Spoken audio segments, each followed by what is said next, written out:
బాధ్యత మనకుంటే భవిష్యత్తు భావితరానికి బాగుంటుంది. భారతీయ నాగరిక్ సురక్షా సంహిత BNSS 2023 చాప్టర్ 8 కొన్ని విషయాలలో సహాయం కోసం పరస్పరేర్పాట్లు మరియు ఆస్తిని అటాచ్మెంట్ మరియు జప్తు ప్రక్రియ సెక్షన్లు 106 నుంచి 124 వరకు. భారతీయ నాగరిక్ సురక్షా సంహిత BNSS 2023 యొక్క 8వ అధ్యాయం క్రిమినల్ విషయాలలో అంతర్జాతీయ సహకారం కోసం చట్టపరమైన విధానాలను ప్రస్తావిస్తుంది మరియు నేర కార్యకలాపాలలో పాల్గొన్న ఆస్తిని అటాచ్మెంట్ మరియు జప్తు కోసం విధానాలను వివరిస్తుంది. సెక్షన్ 106 నుండి 124 వరకు సరిహద్దు చట్టపరమైన సహాయాన్ని సులభతరం చేయడానికి మరియు నేర ప్రవర్తన నుండి పొందిన ఆస్తులు సమర్థవంతంగా నిర్వహించబడుతున్నాయని మరియు చట్టానికి అనుగుణంగా సర్దుకుపోబడుతున్నాయని నిర్ధారించడానికి సమగ్ర ఫ్రేమ్వర్క్ ను అందిస్తాయి. విభాగం 106 నిర్వచనాలు. ఈ విభాగం అధ్యాయంలో ఉపయోగించిన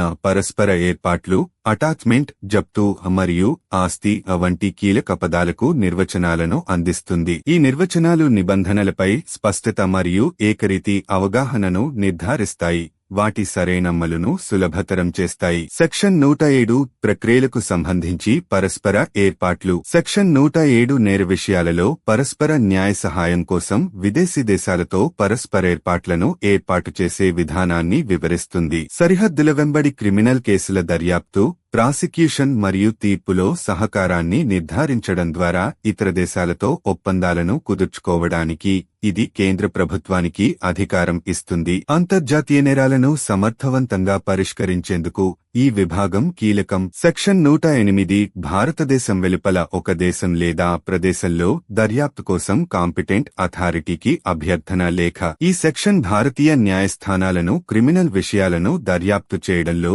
సహాయం కోసం ఒక విదేశీ దేశంలోని సమర్థనాధికారికి అభ్యర్థన లేఖను పంపడానికి అనుమతిస్తుంది. దేశీయ క్రిమినల్ ప్రొసీడింగ్లకు మద్దతివ్వడానికి విదేశాల నుండి సాక్ష్యాలు మరియు ఇతర అవసరమైన సామగ్రిని పొందవచ్చని ఇది నిర్ధారిస్తుంది. ఈ నిబంధన విదేశీ అధికార పరిధిలో ఉన్న కీలకమైన సాక్ష్యాలను సేకరించేందుకు భారతీయ న్యాయస్థానాల సామర్థ్యాన్ని పెంచుతుంది. సెక్షన్ 109 భారతదేశం వెలుపల ఒక దేశం లేదా ప్రదేశం నుండి ఒక న్యాయస్థానం లేదా భారతదేశంలో దర్యాప్తు కోసం ఒక అథారిటీకి అభ్యర్థన లేఖ. సెక్షన్ 109 భారతదేశంలోని నేర విషయాలపై దర్యాప్తు చేయడంలో సహాయం కోరుతూ విదేశాల నుండి స్వీకరించిన అభ్యర్థన లేఖలను అమలు చేయడానికి అందిస్తుంది. అటువంటి అభ్యర్థనలను గౌరవించాలని మరియు విదేశీ దర్యాప్తును సులభతరం చేయడానికి అవసరమైన చర్యలు తీసుకోవాలని ఇది ఆదేశించింది. ఈ విభాగం అంతర్జాతీయ న్యాయ సహకారానికి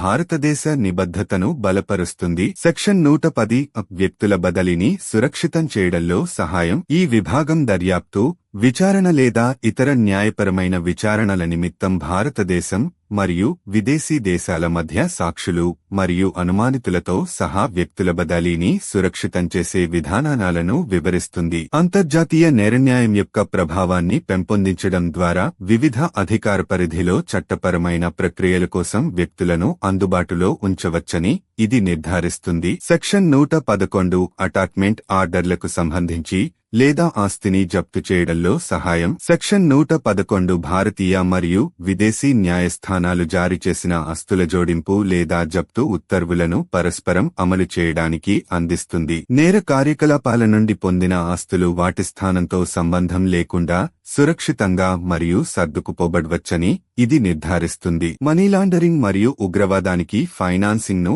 ఎదుర్కోవడానికి ఈ నిబంధన చాలా ముఖ్యమైనది. సెక్షన్ 112 చట్టవిరుద్ధంగా సంపాదించిన ఆస్తిని గుర్తించడం. ఈ విభాగం భారతదేశంలో మరియు విదేశీ అధికార పరిధిలో చట్టవిరుద్ధమైన మార్గాల ద్వారా సంపాదించిన ఆస్తిని గుర్తించడానికి అధికారులకు అధికారం ఇస్తుంది. ఇది నేర ప్రవర్తనతో ముడిపడి ఉన్న ఆస్తులను ట్రేసింగ్ చేయడానికి మరియు డాక్యుమెంట్ చేయడానికి చట్టపరమైన ఆధారాన్ని అందిస్తుంది.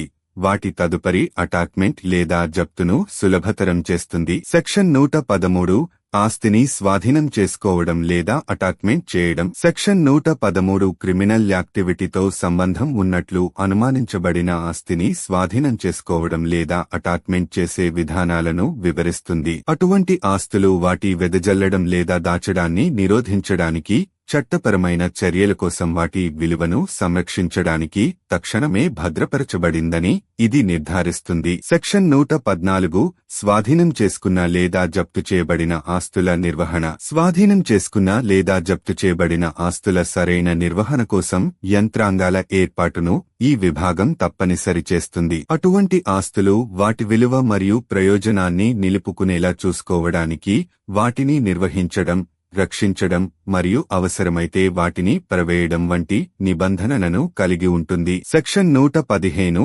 ఆస్తి జప్తు నోటీసు. సెక్షన్ 115 ప్రకారం ఆస్తిని జప్తు చేయాలని ఆదేశించినప్పుడు ఆసక్తి ఉన్న పార్టీలకు నోటీసు ఇవ్వాలి. ఇది ప్రదర్శకతను నిర్ధారిస్తుంది మరియు బాధిత వ్యక్తులు లేదా సంస్థలకు న్యాయస్థానంలో జప్తుపై పోటీ చేసే అవకాశాన్ని అందిస్తుంది.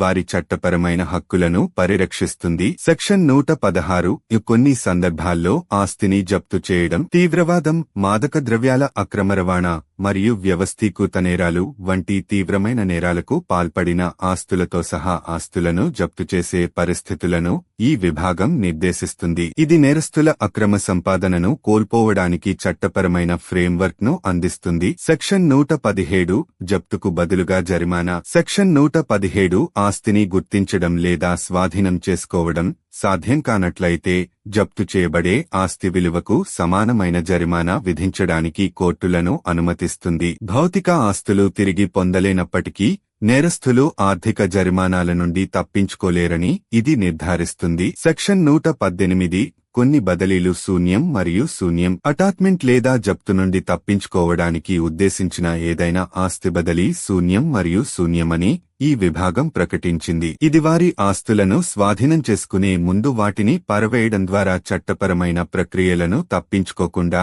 నేరస్థులను నిరోధిస్తుంది. సెక్షన్ 119 అభ్యర్థన లేఖకు సంబంధించి విధానం. సెక్షన్ 119 విదేశీ అధికారుల నుండి అభ్యర్థన లేఖలను నిర్వహించడానికి విధానపరమైన అవసరాలను వివరిస్తుంది.